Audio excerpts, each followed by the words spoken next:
New Zealand की team को one day series में 3-0 से करारी शिकस्त देने के बाद टीम इंडिया अब टी20 सीरीज के लिए तैयार है। 3 मैचों की टी20 सीरीज का पहला मुकाबला आज रांची के JSCA इंटरनेशनल स्टेडियम कॉम्प्लेक्स में खेला जाएगा। मैच शाम 7:30 बजे शुरू होगा, जिसका सीधा प्रसारण स्टार स्पोर्ट्स नेटवर्क के अलग अलग चैनल्स पर किया जाएगा, जबकि मैच की live streaming Disney+ Hotstar app पर होगी। टीम इंडिया अब तक रांची में कोई टी20 मुकाबला नहीं हारी है। इस लिहाज से भारत का पलड़ा न्यूजीलैंड की टीम पर भारी पड़ सकता है। ओवरऑल रिकॉर्ड की बात की जाए तो इंडिया और न्यूजीलैंड के बीच टी20 में कड़ी टक्कर देखने को मिलती है।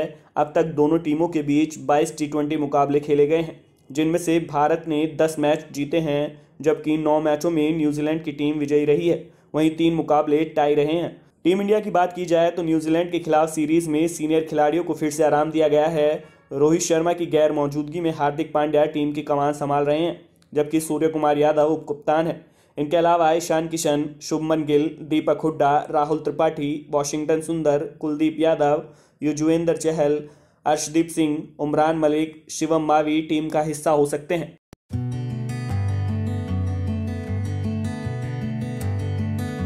कॉनमैन सुकेश चंद्रशेखर से जुड़े 200 करोड़ रुपए के मनी लॉन्ड्रिंग केस में ट्रायल का सामना कर रही एक्ट्रेस जैकलीन फर्नांडिस को कोर्ट से बड़ी राहत मिली है। दिल्ली की पटियाला हाउस कोर्ट ने विदेश जाने की अनुमति दे दी है। दरअसल बॉलीवुड एक्ट्रेस जैकलीन ने दुबई जाने के लिए कोर्ट में याचिका दायर की थी। ईडी की आपत्तियों के बावजूद कोर्ट ने पर्सनल लिबर्टी का हवाला देते हुए जैकलीन को दुबई जाने की इजाज़त दे दी है।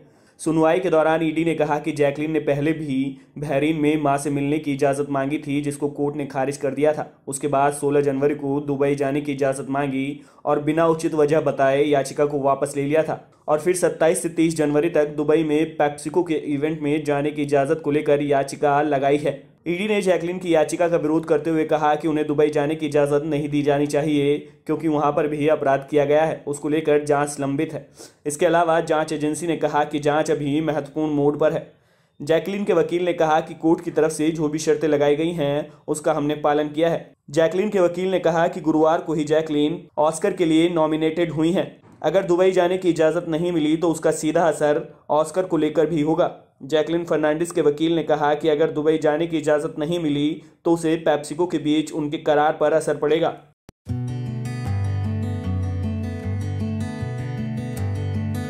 सत्ताईस जनवरी शुक्रवार को प्रधानमंत्री नरेंद्र मोदी ने परीक्षा पे चर्चा कार्यक्रम के जरिए छात्रों, पेरेंट्स और टीचर्स से बातचीत की।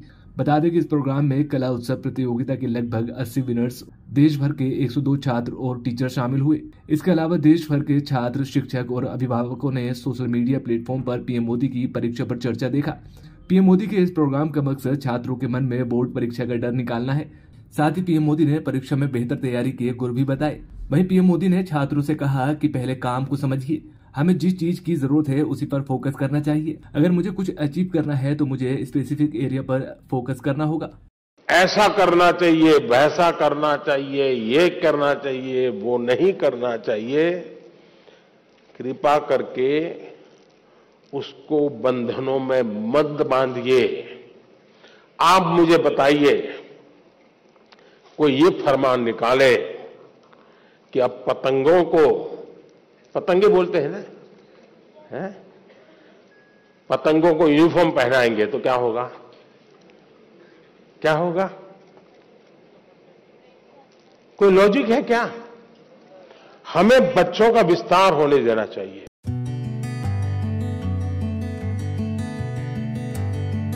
आगामी त्रिपुरा विधानसभा को लेकर एक तरफ जहां सभी राजनीतिक पार्टियां युद्ध स्तर पर तैयारियां कर रही हैं, वहीं दूसरी ओर पार्टी उम्मीदवारों के नामों को अंतिम रूप देने के लिए शुक्रवार को भारतीय जनता पार्टी के केंद्रीय चुनाव समिति की बैठक पार्टी मुख्यालय में हो रही है। बताया जा रहा है कि बैठक में पीएम मोदी भी मौजूद हैं। पीएम मोदी के अलावा बीजेपी राष्ट्रीय अध्यक्ष जेपी नड्डा, केंद्रीय गृह मंत्री अमित शाह, केंद्रीय रक्षा मंत्री राजनाथ सिंह के साथ पार्टी की सीईसी के अन्य सदस्य भी मौजूद हैं। बैठक में बीजेपी की त्रिपुरा इकाई कोर के समूह के सदस्य भी शामिल हैं। बता दें कि इससे पहले गुरुवार को उम्मीदवारों के नामों पर चर्चा के लिए जेपी नड्डा, अमित शाह, त्रिपुरा के मुख्यमंत्री माणिक साहा, बीजेपी के प्रदेश प्रभारी महेश शर्मा और राज्यसभा सदस्य बिप्लब देब समेत कई नेताओं ने देर रात तक एक बैठक की थी। सूत्रों के मुताबिक पार्टी मुख्यालय में चल रही बैठक के बाद त्रिपुरा विधानसभा के लिए उम्मीदवारों के नामों की घोषणा की जा सकती है। दरअसल त्रिपुरा की 60 सदस्यीय विधानसभा के लिए 16 फरवरी को मतदान होना है। नामांकन भरने की अंतिम तिथि 30 जनवरी है। वहीं 2 मार्च को मतगणना की जाएगी। गौरतलब है कि बीजेपी ने 2018 में मार्क्सवादी कम्युनिस्ट पार्टी के 20 साल के शासन को समाप्त करते हुए त्रिपुरा में पहली बार अपनी सरकार बनाई थी।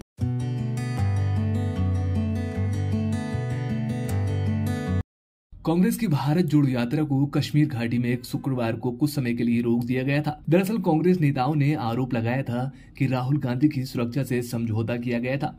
बता दें कि यात्रा को अनंतनाग जिले के काजीगुंड शहर में रोका गया। वहीं केसी वेणुगोपाल ने यात्रा में सुरक्षा में चूक का आरोप लगाया।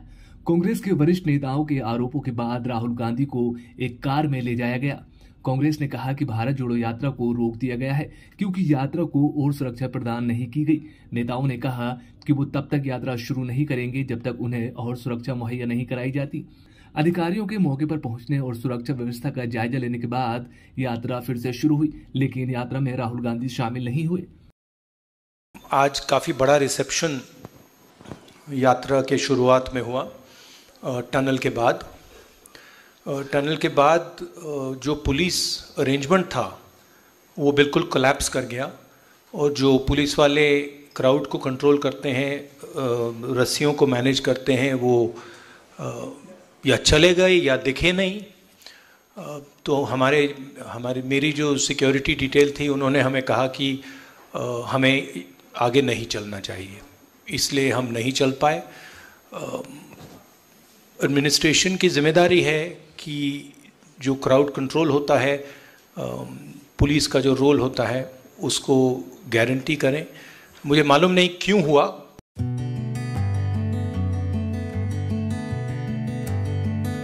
कांग्रेस की भारत जोड़ो यात्रा के बाद कांग्रेस ने राष्ट्रव्यापी हाथ से हाथ जोड़ो अभियान शुरू कर दिया है। कांग्रेस नेता कमलनाथ ने हनुमान जी की पूजा अर्चना कर मध्य प्रदेश में हाथ से हाथ जोड़ो अभियान की शुरुआत की। बता दें कि इस अभियान के तहत कांग्रेस लोगों तक पहुंचने और उन्हें मोदी सरकार की विफलताओं के बारे में बताएगी। गुरुवार को कांग्रेस ने ट्विटर पर एक पोस्ट में लिखा था कि आज हम लोकतंत्र का सबसे बड़ा त्योहार मना रहे हैं।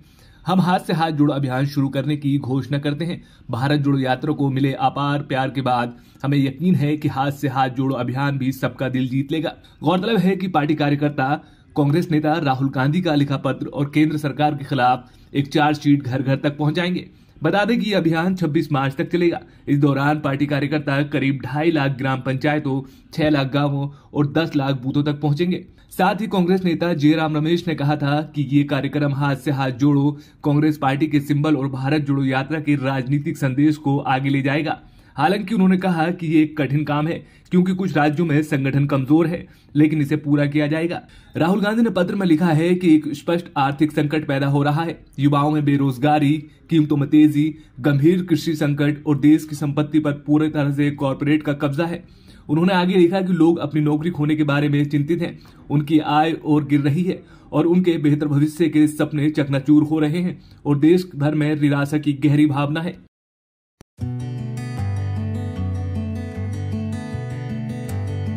धन्यवाद सर। ये जो डॉक्यूमेंट्री फिल्म है द लास्ट पोस्ट, पहले इसके बारे में कुछ बताइए। मैंने जो इसकी एक झलक देखी, इसमें बहुत ही रिसर्च किया गया है और इस बात के लिए जो संजय जी हैं, सुजोय जी हैं और प्रमोद जी, इन लोगों को जो लिखने वाले प्रमोद जी और बनाने वाले और बामजाई साहब और निर्माता, इन सबको बधाई है कि बिल्कुल ऐतिहासिक तथ्यों को विथ एविडेंस जिस तरह इसमें रखा गया है, निश्चित तौर से हमारे आज की युवा पीढ़ी को ये प्रेरणा देगी कि कैसे लोगों ने देश को आज़ाद करने के लिए 1857 के प्रथम स्वातंत्र संग्राम और अनेक क्रांतिकारियों के और अहिंसा आंदोलन के, महात्मा गांधी के, इन सब प्रयत्नों के साथ साथ नौसेना के इन वीरों ने कैसे देश की आज़ादी के लिए हम भूमिका अदा की, इसकी जानकारी मिलेगी। इसके लिए निर्माण को, निर्माता को और वामदेव साहब और सारी टीम को बधाई। सर, जैसे भारत में जो युवा हैं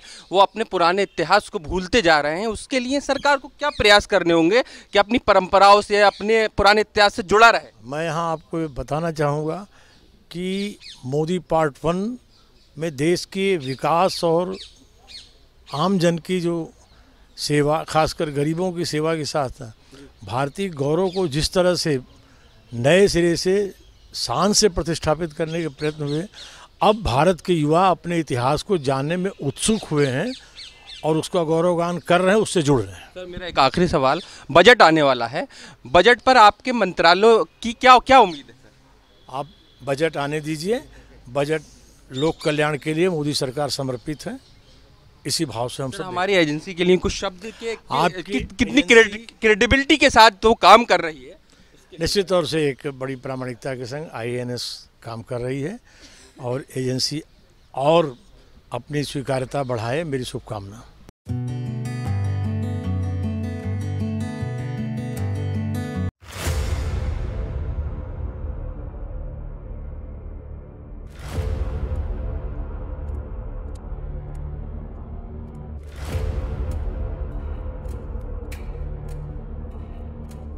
जंगे आजादी के लिए ब्रिटिश शासन को भारत से खदेड़ने पर मजबूर कर देने वाली बहादुर जन सेना के नाविकों पर आधारित द लास्ट पुश डॉक्यूमेंट्री अब रिलीज हो गई है, जिसे भारत की प्रतिष्ठित स्वतंत्र समाचार service Indo Asia news service के एडिटर इन चीफ, वरिष्ठ पत्रकार और कई किताबों के लेखक संदीप बमजाई की मौजूदगी में रिलीज किया गया। इसका आयोजन दिल्ली के महादेव रोड पर स्थित फिल्म्स डिवीजन ऑडिटोरियम में किया गया, जिसमें मुख्य अतिथि के तौर पर भारत के भारी उद्योग और सार्वजनिक उद्यम मंत्री महेंद्र नाथ पांडे ने शिरकत की। इस डॉक्यूमेंट्री के सह प्रस्तुतकर्ता हैं मीडियाटेक और काइजन। डॉक्यूमेंट्री का निर्देशन स्वतंत्र डॉक्यूमेंट्री निर्माता और वरिष्ठ पत्रकार सुजय द्वारा किया गया। ये शॉर्ट फिल्म 1946 में रॉयल इंडियन नेवी म्यूटिनी पर आधारित है, जिसमें भारतीय जाबाजों की बहादुरी, उनके हौसले और जंग आजादी में उनके शानदार और बेबाक किरदार को बखूबी दर्शाया गया है कि आखिर किस तरह 77 साल पहले भारतीय आजादी और उसके वर्चस्व के लिए रॉयल इंडियन नेवी के नौसैनिकों ने तत्कालीन ब्रिटिश हुकूमत के खिलाफ बगावत की थी, जिसे भारतीय इतिहास में रॉयल इंडियन नेवी म्यूटिनी या बॉम्बे म्यूटिनी के नाम से जाना जाता है। मुंबई बंदरगाह से फैली विद्रोह की ये चिंगारी कराची से कोलकाता तक फैल गई थी। इतिहास के पन्नों में इस नौसैनिक विद्रोह का जिक्र कम ही मिलता है। अमूमन लोग 1857 की गदर के बारे में ही ज्यादा जानते हैं। इतिहासकारों का मानना है कि 1946 में रॉयल नेवी के 200 ठिकानों और जहाजों पर हुए विद्रोह ने ब्रिटेन की सरकार को भारत जल्द छोड़ने पर मजबूर कर दिया था, लेकिन इतिहास के पन्नों में जाबाजों के इस हौसले का जिक्र एक कोने में सिमटा है, जिसे मंजर आम पर लाने के लिए निर्देशक सुजय ने महीनों कठिन परिश्रम और लंबी स्टडी की, ताकि इससे जुड़ी हर एक छोटी से छोटी घटना को दर्शाया जा सके। रॉयल नेवी के बहादुर नाविकों के इस विद्रोह के कई साल गुजरने के बाद भी वो मकाम हासिल नहीं हो सका जिसके की वो हकदार रहे हैं। इसे महज एक छोटा सा स्मृति चिन्ह हासिल हुआ है। जल सेना के नाविकों ने किस तरह जेल में और सेना से बाहर रहकर दुश्वारियों और चुनौतियों का सामना किया, उस पर आधारित ये द लास्ट पुश डॉक्यूमेंट्री